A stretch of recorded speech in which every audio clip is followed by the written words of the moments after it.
Good morning. It's Tuesday, December 2nd. National Bartender Day. More like National Kim Day, if you know what I mean. For that joke to work, you need to understand that I make most of my own drinks. But the joke landed, is what I'm saying. The joke landed. And now the news.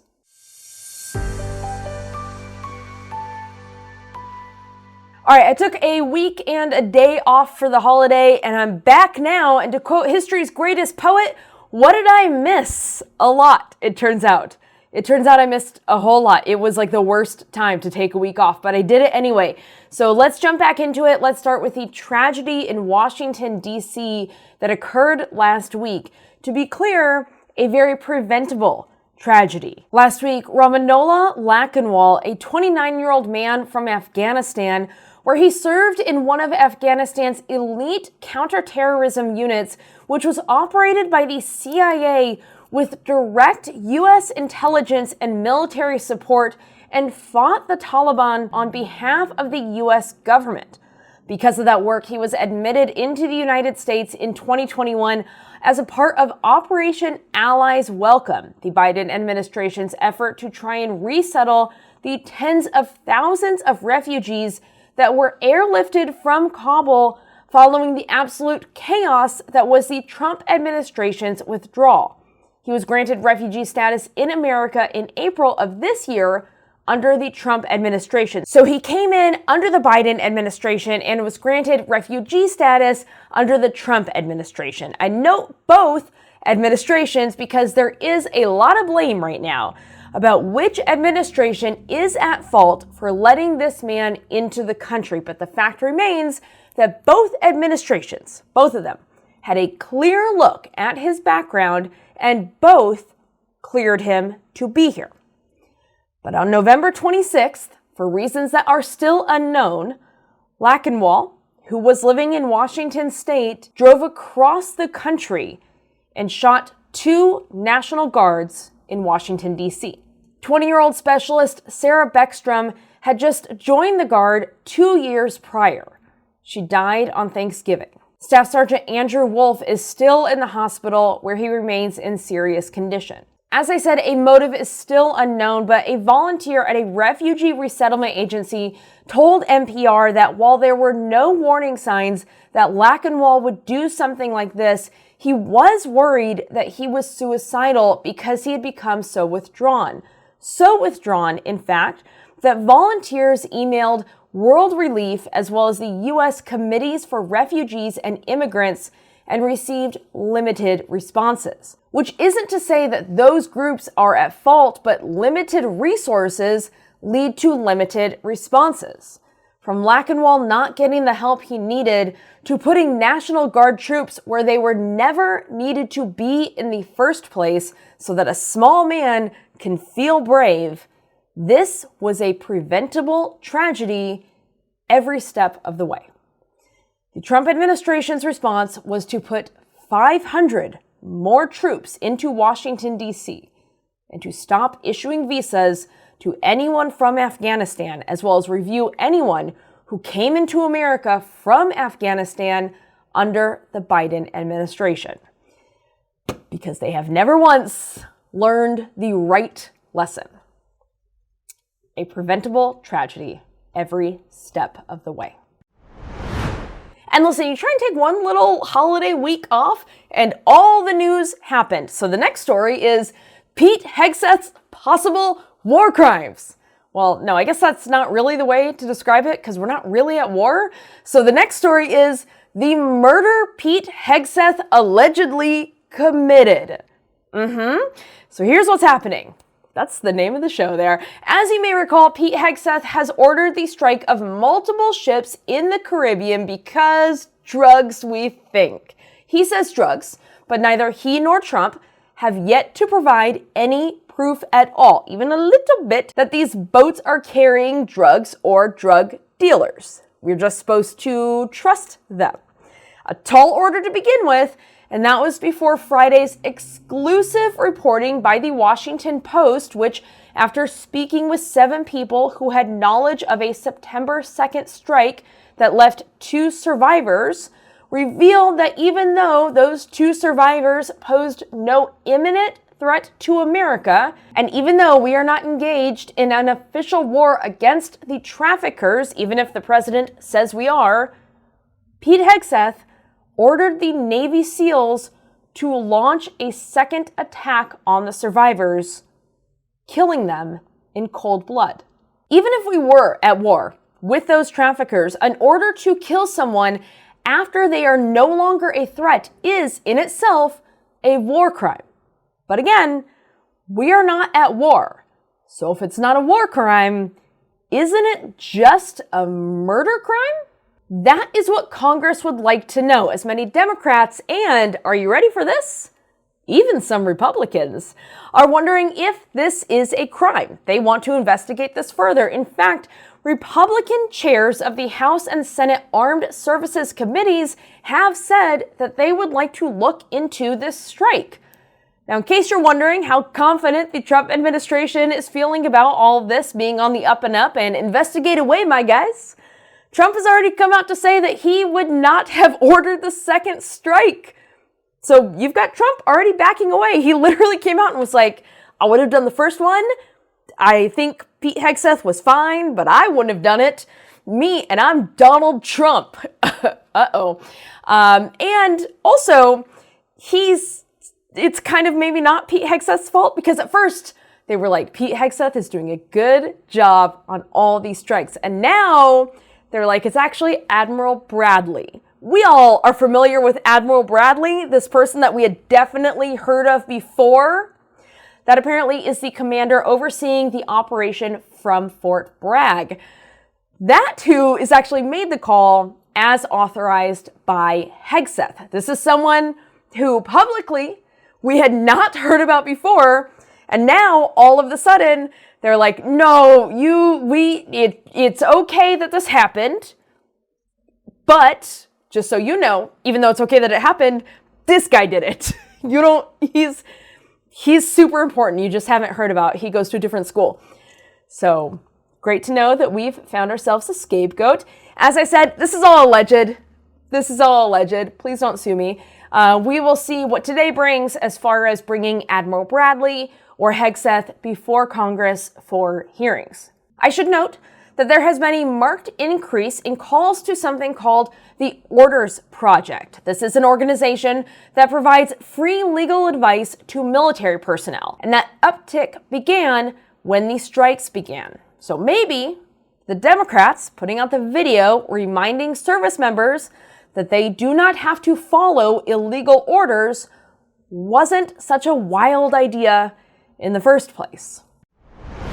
In an effort to make us look over there and not worry about the, murders in the sea and emails to the child sex trafficker, after a judge dismissed the case because it was handled so ham-handedly. What is that saying? I'm still not looking it up. And also because people in the prosecutor's office said that the case was pointless, and because, as the judge pointed out, it was a case that was literally done for politics only, the Comey case is back in play. That's right, James, don't go counting those legal chickens before they go to court to hatch. That's a saying. If ham-handed can be a saying, then don't go counting those legal chickens before they go to court to hatch can also be a saying. Anything can be a saying, I guess. Don't ham-handed me. It is expected that a new indictment is coming for Comey next week, and a new one for Tish James will come as well. This was announced by FBI Director Kash Patel, who has his own reasons for saying, look over there. According to a 115-page report that was compiled by a National Alliance of Retired and Active Duty FBI Special Agents and Analysts and linked to the New York Post, Patel is, quote, in over his head and leading a, quote, chronically underperforming, quote, rudderless ship that is paralyzed by fear and plummeting morale. That's how I like to lead an office. Don't copy my management techniques. It literally says Patel, quote, oh my goodness, lacks the requisite knowledge or deep understanding of all the FBI's unique and complex investigative and intelligence programs, end quote. Sounds bad. Uh-oh. Yeah, you hired a guy that had a podcast. What are you going to put me in charge of the FBI? Don't do it. I saw Bones. That's the best I can do as far as experience goes. This is someone who had a podcast saying that the FBI was the deep state. He was like, the FBI is the bad. And Trump was like, good enough for me. Get in here, champ. It's bad. I wonder if Patel is in any other trouble. He is. Top Democrats in the House Judiciary Committee are looking into Patel's use of the FBI's Gulfstream passenger jet for a date night in Tennessee, as well as a classic hang sesh with friends in Texas. Say what you will about the Trump administration, but when they hire someone, they push up their sleeves and they dig right to the bottom of that dumpster. Just straight to the bottom. And finally, on Monday, after the entire world continued to ask questions like, hey, Trump, why do you have that weird bruise on your hand that you keep covering up with makeup? Because it only makes it worse. And if the bruise was really for something like shaking hands, and if that's not a lie, why do you try and cover it up? Also, how come you keep falling asleep all the time? And why does it look like half of your face is drooping sometimes? Where did you disappear to that one weekend and for those couple of days? And I know that we're used to you kind of like rambling on, but it sure seems like it's getting worse. And how comes it seems like your walk is like off and crooked sometimes? Why are you using the small stairs on Air Force One now? And mostly just a general, hey man, are you well? After those questions were asked by most of the world, Trump had an MRI in October. Now, we all believed it was an MRI on his brain because, from the ankles to the brain, ain't nothing working on that guy. And also because after he had his MRI, he said this. He was asked, oh my God, he's definitely our president. The guy that the majority of active voters, knowing everything about him, having seen him be the president once and also knowing he did sexual assault and insurrection, did willingly and freely decide was the better candidate than a black woman. Yeah, he was asked about a third term. Why? Who knows? Because this is a timeline we deserve and are also forced to live in. He was asked that and he said, quote, let AOC go against Trump. Let Jasmine go against Trump. The first couple questions are easy. A tiger, an elephant, a giraffe. When you get up to about 5 or 6, then you get up to 10 and 20 and 25, they couldn't come close to answering any of those questions, end quote. Now, very obviously, we know why, out of all 435 House reps, he chose AOC and Jasmine Crockett as the two people that couldn't possibly pass the cognitive test that Trump did. They can.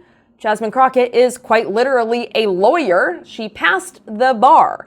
But again, that's a brain test. So naturally, we assumed it's for his no good brain. But then, when asked again over this past weekend, what did the MRI cover, my dude? This rocket scientist said he didn't know. Unknowable. No way to tell what the MRI that he took himself covered. Listen, I've done an MRI on my noggin and I've done one on my shoulder, and you know the difference between your noggin and anything else. Trust me, because when you do one for your brain, they trap your head in jail. You're aware they're doing it for your brain. And instead, he said, quote, no idea. It was just an MRI. So no idea. Apparently though, his MRI was for his tum-tum and his cardiovascular system, both of which are doing great. Great. You should look at his brain though, doctors. Any doctor should consider just looking at his brain if they're interested. Actually, study it perhaps, but take a look. I'm just saying, last time I had to draw a clock and identify animals, I also had to have a brain MRI. And while there's no way I'm even in the same building of smarts as AOC and Jasmine Crockett, I feel confident that I've got Mr. I don't know what they MRI'd. I just got there and a big machine went click and made a picture handled as far as brains go. Anyway, the point is his MRI results are out. His tum-tum's okay. His cardiovascular system is okay. And if they did a cognitive test, I don't know why they didn't do an MRI on his brain, but we don't have those results. And that's it. That's the news. Hey, I know I just did this, and this is going to sound like a prank, but it's not. There will be no news tomorrow. Just for tomorrow, I'm taking a little preemptive day off for my little noggin. Not to get an MRI, just, I got stuff. I'll be back on Thursday. I'm proud of Thursdays. They're nice. They're a nice day to get back and do the news on. Also, bartenders, they listen. They pretend to care. What more could you need? But more than bartenders, because I'll tell you what, the only thing I'll ever need, no pressure, is you. That's right. That's it. The only thing. And because of that, that's a too intensive an answer. Whatever, I'm sticking with it. And because of that, I'm proud of you.